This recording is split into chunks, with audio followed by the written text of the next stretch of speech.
అందరికీ నమస్కారం. నేను మీ హేమని. గత కొన్ని నెలలుగా నా పైన మీడియాలో చాలా పుకార్లు పుట్టాయి. మీ అందరికీ తెలుసు.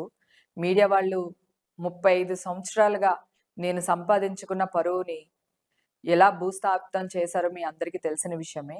ఇదిగో నేను కొన్ని టెస్టులు చేయించుకున్నాను. మొత్తం నా హెయిరు, నైల్స్, బ్లడ్ అన్నీ చేయించుకున్నా. సో, దీంట్లో నాకు నెగెటివ్ రిపోర్ట్ వచ్చింది.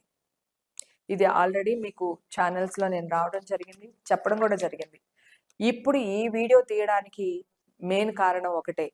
నేను ఎలాంటి టెస్ట్‌లకైనా బహిరంగంగా రెడీ అని మీ ముందు చెప్పడానికి, అలాగే తెలంగాణ సీఎం గారు రేవంత్ రెడ్డి గారి అపాయింట్‌మెంట్ కావాలి అని అడగడానికి, అలాగే ఏపీ ఉప ముఖ్యమంత్రి గారైన పవన్ కళ్యాణ్ గారిని అపాయింట్‌మెంట్ అడగడానికే నేను ఈ వీడియో పెడుతున్నాను.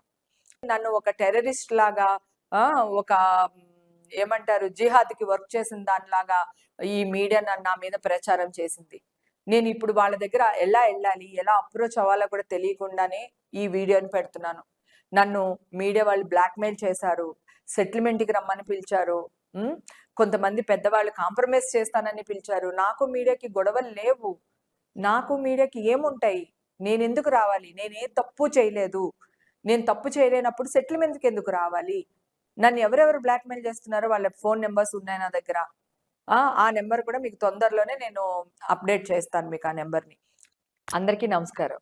నేను మీ హేమని. నాకు నెగెటివ్ రిపోర్ట్స్ వచ్చినియి. నన్ను నమ్మమని ఎవరిని అడగట్లేదు. ఓకే.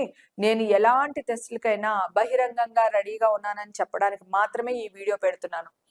నాకు సీఎం రేవంత్ రెడ్డి గారు అపాయింట్‌మెంట్ కావాలి. నేను ట్రై చేస్తున్నాను. నా వాయిస్ ఆయన దాకా తీసుకెళ్లవలసిన బాధ్యత కూడా నా అన్న, తమ్ముళ్ళు నాకు సపోర్ట్ చేసే మీ మీదే ఆధారపడుంది. ప్లీజ్ తీసుకెళ్ళండి. అలాగే ఏపీ ఉప ముఖ్యమంత్రి గారైన పవన్ కళ్యాణ్ గారి అపాయింట్‌మెంట్ కూడా అడుగుతున్నాను. ఆయన అపాయింట్‌మెంట్ కూడా దొరికేటట్టు నా వాయిస్‌ని ఆయన దాకా తీసుకెళ్లే బాధ్యత కూడా మీ మీదే పెడుతున్నాను.